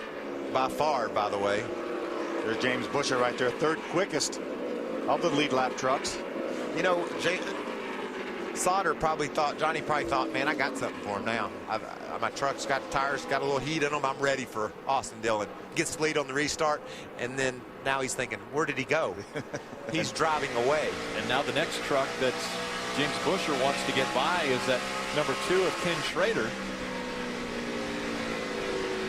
Well, their strategy is working, Phil. That's the second fastest truck. He's the only one that's running anywhere near the speeds that Austin Dillon's running, and he's doing it in traffic. So I like what Busher's team did. That was a smart call. It could possibly get him a second place finish. If he can get it. We're not thinking win at this point. No, we're not. We're just thinking we'd be happy with a second. He drives around Schrader on the outside. That'll get him up to the 6th spot. Justin Lofton just up ahead in the white truck. You can see he's right on the back of all the trucks that are in the top 5, with the exception of the black number 3, who is driven well away. He's about 4.5 seconds ahead of James Busher right now. Now that we've seen the speeds at the line, let's see what Ray thought of that. Ray? Sorry about that, guys. When you were throwing it down to me, I had pulled my headset off to talk to Bud Hafele, the crew chief for Matt Crafton, and I asked him what his thoughts were about that tire strategy. He said there's no way that we could possibly have pulled that kind of a stunt. He said we had such a good truck, we really felt like we were possible winners here, and we had to stay on our original strategy. But then he gave me a little smirk and said they might be onto something. Hey, Ray, don't pull your headset off anymore. we like it when we can just go right to you. You've got all the stories down there on pit road. I'm telling you, Bud talked about them being a potential winner. I don't think he's watched this 3 truck in this race. Well, so many people were pointing their fingers at the 3 as far as the class of the field. You know, Greg Persley's been into the wall once. We saw him up in turn 1 and 2. Then he got booted in the rear end, tore the heck out of Hornaday's truck. Couldn't have done his truck any good. Slid through the grass on the front straightaway. By the way, running in the 9th spot. Great run. Trying to get that 8th spot away from Ricky Carmichael in the Monster Chevrolet. Ricky's just a top 10 guy nowadays, isn't he, Phil? Every time every week. Rolls off top 10. Chris DeVoe. She must have pulled her headset off. No, she would never do that, Krista. No, well, actually, I was talking to some of the fans here at the Iowa Speedway, but not this time. This time I was actually listening to the number 3, Danny Stockman, the crew chief, telling his driver, Austin Dillon, once he got back out in front, he said, now just keep doing what you've been doing all race. Just stay calm, stay poised. He also, though, did remind him, we may need to start saving fuel. That could become an issue. But when he asked Austin, how is the truck, Austin responded with one sentence, it's perfect. Don't you just love It's Always Something? Austin just leading the race. He's so happy. I got this, baby. Austin, save us a little gas. Yeah. Then he's thinking, oh, wait no. a minute. What do you mean? Why didn't y'all put more in it? Why do I have to do that? I would almost say, could that be a little bit of strategy from the crew chief saying don't push it? No, too hard. no, because they pitted on lap number 106. Remember, we said our pit window was somewhere between 90 and 100. So his fears are real. They're just. Real. They're just. Well, his grandfather, Richard Childress, came from Chicago to watch this race. It's a good one to pick to see because Austin Dillon could go to victory lane today in Iowa. Welcome back to Iowa Speedway. Yes, that is the 6th caution of the day. This one for debris. Good and bad news for Austin Dillon. Good news is he can save a little fuel under this caution. The bad news is he had over a 2-second lead, and now it's gone. Yeah, he's going to have to battle Johnny Sauter once again on the restart. And you remember on the last restart, Johnny was able to get around him. So, and it looked like their times had pretty much stabilized once Austin got out about 2 seconds. Whether he was indeed saving some fuel or if Johnny had gotten better, they were running about the same lap times. And Phil, you know this. Sometimes as a race car driver, when they tell you to start saving fuel, you go a little faster. You start letting off and rolling into the corner, and you actually pick up speed. And so that could have been the case for Austin. He let off the gas and he kept a pretty good pace up. So just 27 laps of racing remaining from Iowa Speedway. We're going to slip away quickly and be back for an exciting finish to the Lucas Oil 200.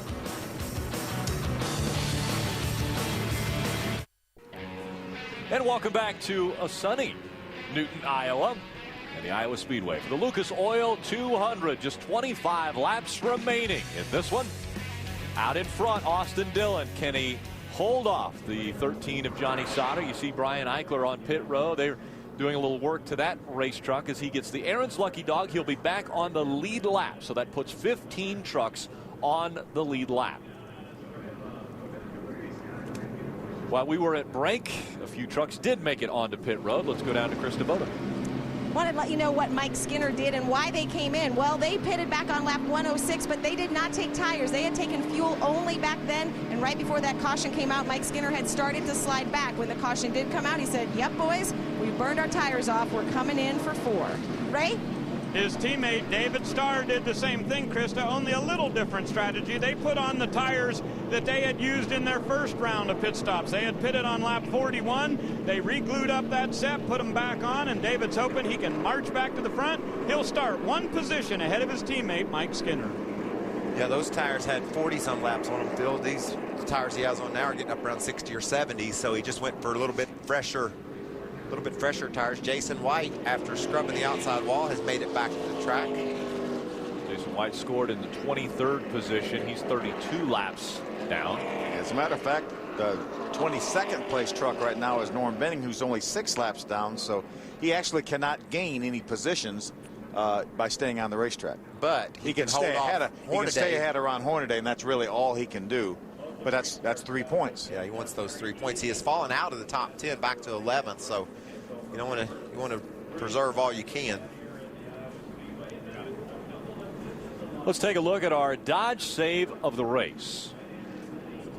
Can we call these saves? I guess he kept going, so yeah. Yes, we'll go with save. Watch this. He jumps the cushion here, gets a little high loose in the corner, corrects, and gets into the outside wall. That looks like pretty good contact, but not a lot of damage. Then watch this, Phil. Yeah, he's gonna get a lot of damage. He's gonna get nerfed in the back by Ron Hornaday and sent into the infield grass. But he has persevered, has been running in the top 10 consistently. There's a good battle right there with the Ford Ricky Carmichael earlier. He is back in the race. He's currently 7th, and that was our Dodge save of the race. Yeah, he drove around Ricky Carmichael just before that caution came out, so Persley's got a good truck. That's fun to see, isn't it?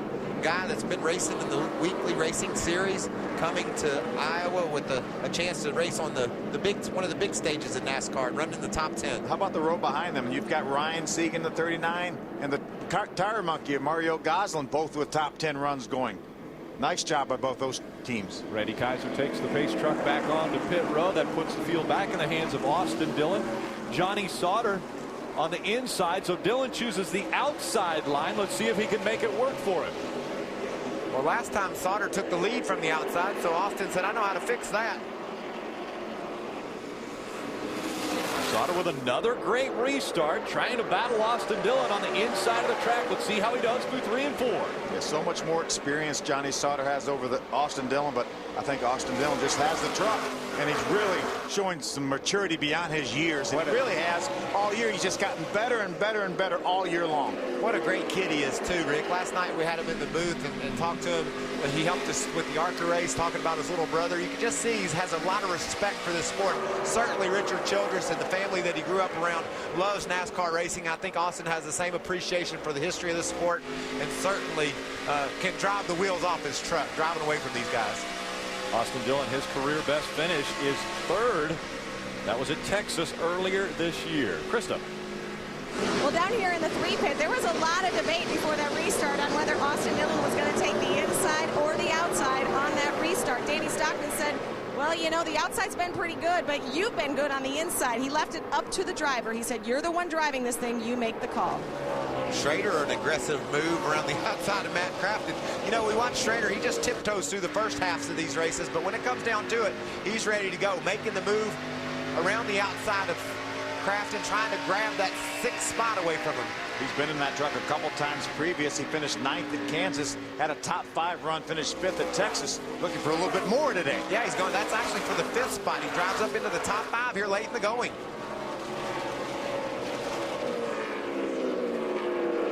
And behind him, 10th, 11th, and 12th. You see David Starr in that battle with Stacy Compton in the 60. Mario Goslin in the 12 truck right in front of them. Mario holds down that 10th spot right now. See, Stacy started back in the 3rd spot. Been very consistent this year. A couple top 10 finishes already for Stacy in 5 starts.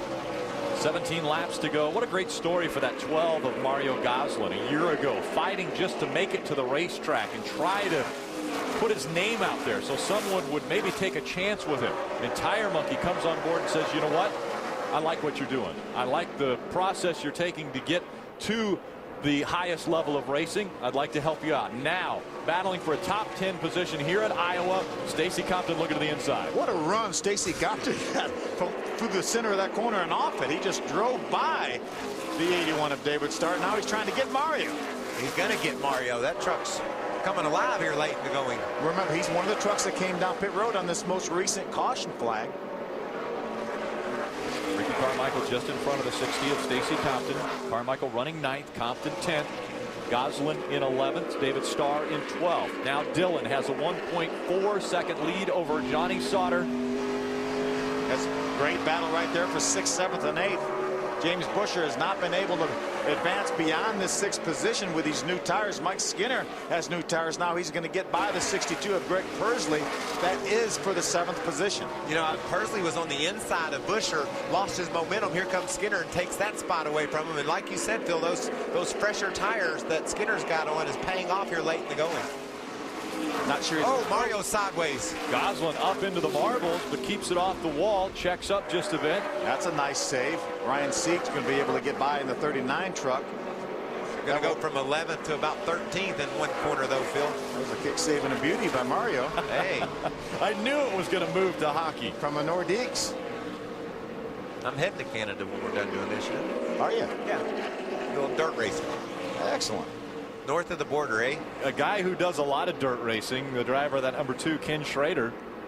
He raced Friday night. He raced Friday night on dirt here locally. He moved to the outside of the racetrack. He was able to get Crafton by doing so. Now Matt's making a little bit of progress on getting back to Schrader. Let's see what happened to Mario. Just sideways down in the center of the corner. Had to chase it. Chased it all the way up the hill. Kept it out of the outside fence. You don't think Starr nudged him, do you? That was over the tunnel, too. Is there a possibility maybe that bump upset the truck? Down there in the tunnel turn. The tunnel turn at Iowa. Mario Goslin currently running 13th. Again, he was running 10th. He's had a little bit of a problem holding on to that position.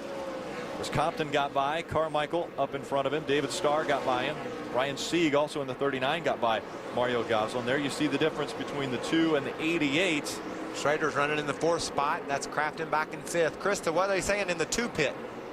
Well, actually, I happen to know the secret of why Ken Schrader is running so good here. He's never been in a truck at this track, but he was one of the first drivers to actually be on the track. A charity event back in 2006 before the track ever opened. Ken Schrader did some of the first pace laps here at this track. I don't know if it would equal a top 5 finish in the truck, but he's looking pretty good right now. Very strong, running 4th right now is Ken Schrader, and we see the 88 of Matt Crafton just behind him in the 5th spot.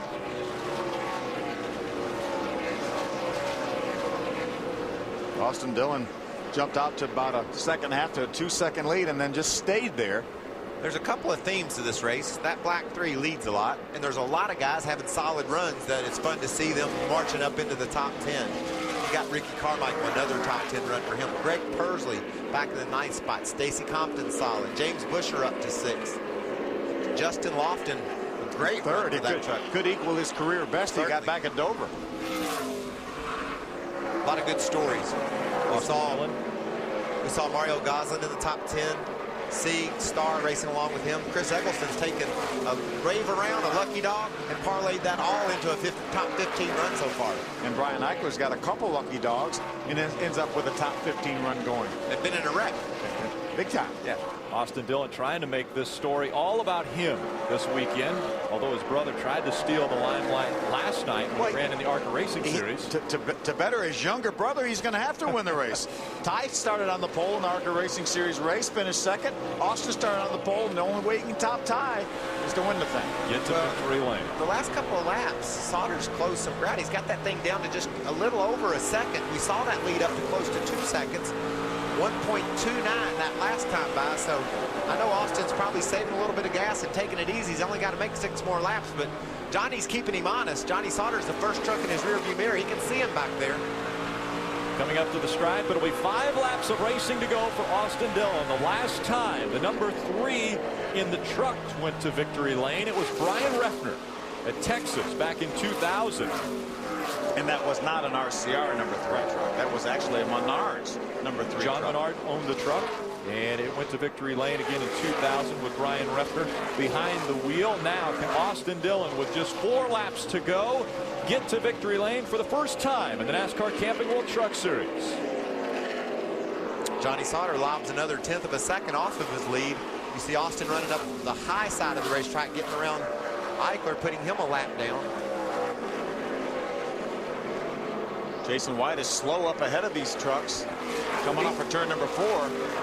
Not up to speed as he crosses the stripe just in front of the 3. He's got a right front tire down. That may bring some debris on the racetrack. And the caution comes out, so he's going to have to do it one more time. Can Austin Dillon hold off Johnny Sauter?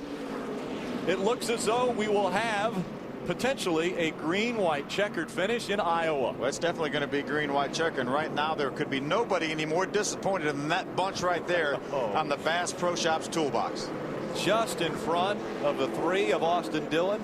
The right front tire goes down for Jason White, and that brings out our 7th caution of the day. Right in front of the, right down the front straightaway, you could see when that tire blew, a lot of debris coming off of the right front of Jason's truck. NASCAR had no choice but to throw the caution. I mean, there was absolutely nothing they could do about it. What a horrible, potentially horrible break for Austin Dillon after dominating this race. But hey, that's why we run the full distance on these things, maybe even a little bit over. Let's see how heart smart rate just went up. Let's see how smart you guys are. Do you choose the inside line or do you choose the outside line? Outside for sure. Outside worked for him the last time. Johnny Sauter had a really good restart. And remember, he's in control of the start, too. Look at all that debris going onto the racetrack. So like you said, Phil, the only thing I don't like about the outside is he puts himself a little bit in Johnny Sauter's jeopardy. Johnny goes down in the corner and wants to wash up a little bit. Then what's he going to do? He's going to get run into and pushed out of the groove. So that's one negative to being up on top. Brian Eichler, our Aaron's lucky dog, he'll get back on the lead lap, so that'll put it back to 15 trucks on the lead lap. Remember, Johnny Sauter started on the outside, got the lead. Austin Dillon started on the outside of Johnny Sauter, and he got the lead. So, but this is a green-white checker. So okay. When you go racing for a checkered flag, then maybe the game changes a little bit. Maybe Johnny Sauter gets a little bit more aggressive when you put him down on the inside of you. The other thing that comes into play, Justin Lofton, Ken Schrader are in row 2. You know that the 13 of Johnny Sauter is going to be aggressive. He wants this win just as bad as anybody else on the racetrack. Will he get it by trying to push the 3 out of the way and using 8 tires? That's a good question, Rick, and it's going to be fun to see, because I believe in my heart that if Austin picks the outside, which I agree with you guys, that's the fastest lane, that's where he ought to go. But he'll have his hands full with Johnny Sauter down on the bottom, and if Johnny wallers up into Austin, then here comes Justin Lofton. The door's open on the bottom. Hey, and Kenny Schrader's back there too, and this is not his first rodeo. No, and Kenny Schrader's fast. He was closing in on the top 3 trucks when the caution fell. It looked like he's going to have a shot to make a run on Justin Lofton when the caution came. So this is shaping up to be very interesting. And we're glad you're here with us on Speed to enjoy this, the 10th race of the season for the Camping World Truck Series. Did you remember that we're saving a little gas too? Oh, by the way, it's overtime. We're going to overtime in the Camping World Truck Series from Iowa Speedway. Stay with us. The NASCAR Camping World Truck Series on Speed is brought to you by Camping World. The Camping World Destination Recreation Sweepstakes is back and better than ever. Camping World is offering more prizes and more chances to win. Visit campingworld.com and enter today. By the AARP Auto and Home Insurance Program from the Hartford. And by Toyota. We're in Newton, Iowa, and we're coming to overtime. And you know what I love about double file restarts? Austin Dillon had to pull over to the right and let the guy running second drive right up beside him. They're going to go down to the first turn side by side. Austin was leading the race, but not anymore. It's a tie at this moment. Yeah, I think it's the right call. The last restart, Austin Dillon chose the outside line. The driver that is leading the race has the opportunity. He can start either inside or outside. The first restart that he had Johnny Sauter, he had him on the outside. Well, Sauter took the lead. So the next restart, he decided, I better go to the outside, and he was able to hold on to that lead. But he only did it by squeeze. You know, Johnny tried to squeeze him a little bit off turn 2, and Austin put his nose in the hole and made it work. I think he needs to do something different. He needs to mix it up a little bit. Obviously, within the rules, within the zone. We're about to find out. out. The field Justin Lofton to the pits. Justin Lofton turns hard left. Green flag in the air. Johnny Sauter with a great restart. Austin Dillon to the stripe first. We'll see how he does through 1 and 2. I think Johnny Sauter right now is more concerned with his teammate maybe. He pulled down to block him. Austin's going to get the run up the corner. There goes Austin Dillon. He has the run. Here comes the 88 of Crafton for second. He's down at the bottom of the racetrack. Can he hold it down there? It looks like Crafton can hold it off Sauter. Sauter gets a run off the turn. This time by. White flag will fly. Austin Dillon has the white flag. 1 lap to go for Dillon. We know the next flag is going to end this thing. And look at Dillon putting distance between himself and second place Johnny Sauter. Austin Dillon looking to become the second youngest driver to find victory lane in the Camping World Truck Series. Coming out of turn number 4, we've got another first-time winner in the Camping World Truck Series. Austin Dillon wins at Iowa. And look at the crowd. They love seeing that black 3 truck take the checkered flag. Great job, Austin. You heard a woo-hoo. You called him. Hell of a job, Austin Dillon. You are the man, buddy. Hell of a job, 3 guys right here. It's all you. I think it was a great call going to the outside on that restart. What a great choice to take the outside line, and a great restart by Austin Dillon. Coming out of turn number 2, he surged ahead of the 13 of Johnny Sauter and gets his first ever win in the NASCAR Camping World Truck Series. And the good news is they're taking that same truck to Gateway next week. Let the celebration begin for that 20-year-old. Now let's go and hear from the crew chief. He's with Krista. And the first thing he said was, don't blow those quarter panels off. We're taking that truck to Gateway. I know when I talked to you a few laps before that finish, you said you were about sick up here, Danny Stockman. Your first win as a crew chief, that black 3 is going back to victory lane. Yeah, this is, I mean, I just worked my whole life for this, man. And it's just 2 rookies out here trying to compete for wins, and it's just awesome. That's all I can say. I've worked my whole life for this, my mom and dad and everybody at home. I just want to thank everybody and thank the Lord for everything they're doing for us right now. And does this validate the move over to RCR? Definitely. I've been telling the Dillons and Richard and everybody, this is the time of my life right now, and I'm eating it up right now. Thank you very much. And any gas left to get to victory lane? We're good. We're good on fuel there. All right, and that was what I was going to ask Danny a few laps from that finish, and that was what he told me. He looked at me and said, I'm going to be sick.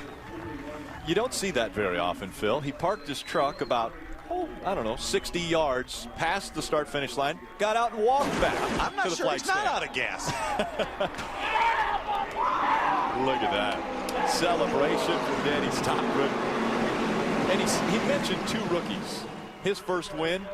Here's Austin climbing out of that truck. Oh, what fun. What a weekend for the Dillon family. What an amazing weekend. His brother finished second in the ARCA Racing Series last night. Now he starts on the pole. It's his 3rd consecutive pole in the trucks. He's been dominant on 2 laps, and now he led today 3 times for 187 laps. A dominant performance by Austin Dillon, taking Bass Pro Shops and at number 3 to victory lane. We're going to hear from him in just a moment. Stay with us here on Speed. He's going to be in victory lane in just a moment.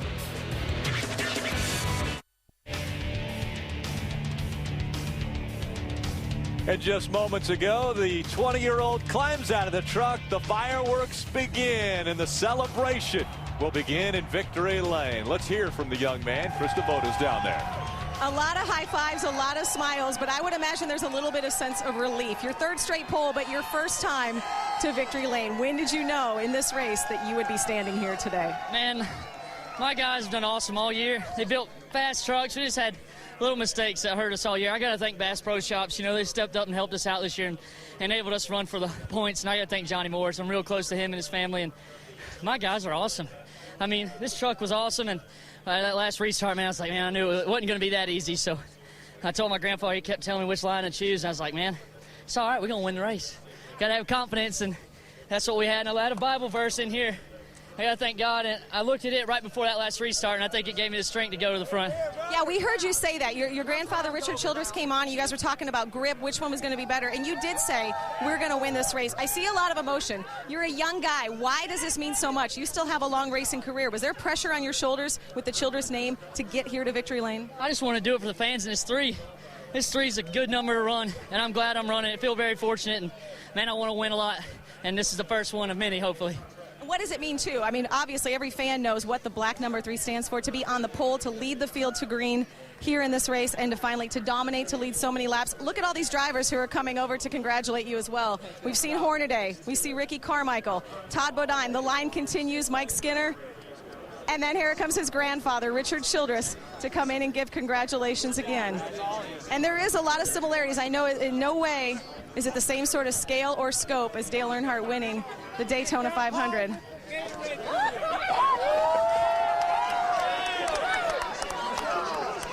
But when you see Richard Childress and Grandma Judy saying congratulations to their grandson. Richard, let's go ahead and get your thoughts. And Austin told us you came on the radio. I heard your voice come on before that final restart. I heard your voice come on the radio before that final restart telling him to keep calm. And he said, we're going to win this race. Yeah, he did. I mean, he did a great job. The whole team did. I'm so proud of them. And thank Johnny Morris. I mean, man, if he hadn't jumped in and helped us, it'd be tough. But really proud of them, I tell you. They did a great job. Richard, last week you were standing in Daytona's victory lane with a Wrangler number 3. You're back in victory lane now in the Truck Series with a black number 3. It's a little bit surreal, and this time, I know you thought of Dale Earnhardt like a brother, but this is your own blood. Yeah, I mean, it's special. It really is, and, you know, Dale would be proud. I got pictures of Dale holding him in winner's circle, and he would be proud today seeing Austin do this. It's just wonderful. Thank you. Thank you very much. Rick? Thanks, Krista. What a big weekend. I mean, Richard Childress has got to be one of the proudest grandfathers of all time. Ty Dillon last night, after winning the pole, finished second in the ARCA Racing Series race. And then today, he makes the trip from Chicago to watch Austin Dillon take on this short track here in Iowa. And Austin, after starting on the pole, grabs his first Camping World Truck Series win. Let's give a shout out to Mike and Tina, too. Yeah. They're home watching us on TV. Mike and Tina, congratulations. You have a great family. Spectacular weekend in Iowa for the Dillon family. Stay with us.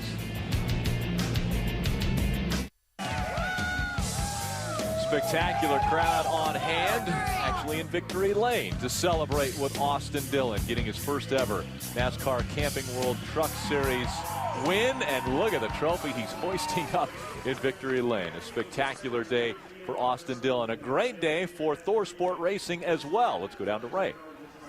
And, Rick, they finished second and third. Good run today, Johnny Sauter. You know how fun it is to get your first victory lane, right? Yeah, for sure. Hats off to those guys. They obviously had the dominant truck. But those double file restarts, you know, the leader controls the pace, and he kind of went. And so I took off, and I looked over, and I didn't see him there, and I was afraid I'd get a penalty if I beat him to the line. So I had to let up a little bit, and obviously Crafton got down there, and I was just trying to protect my spot at that time. But couldn't be more proud of all the guys on this Curb Records Funds. Kyle Chevrolet dealers, their local dealership here, and you know, just man, when you get that close, like I said a couple weeks ago when we finished second at Texas, you just want to win them, but nonetheless, it wasn't meant to be. So solid points day for us. I think all the guys in front of us had trouble, so just super proud of all the guys at Thor Sport. What a great day for us. Okay, second place for Johnny Sauter. And he mentioned a good points day for us. Todd Bodine now has an 88-point lead over Eric Almirola. Johnny Sauter, 201 points back. Ron Hornaday, Timothy Peters, again, Almirola, Hornaday, Peters, all had problems on the racetrack. At one point in time, Hornaday was behind the wall. Almirola ended up behind the wall. Peters also behind the wall. Let's go back down to Ray Dunlap.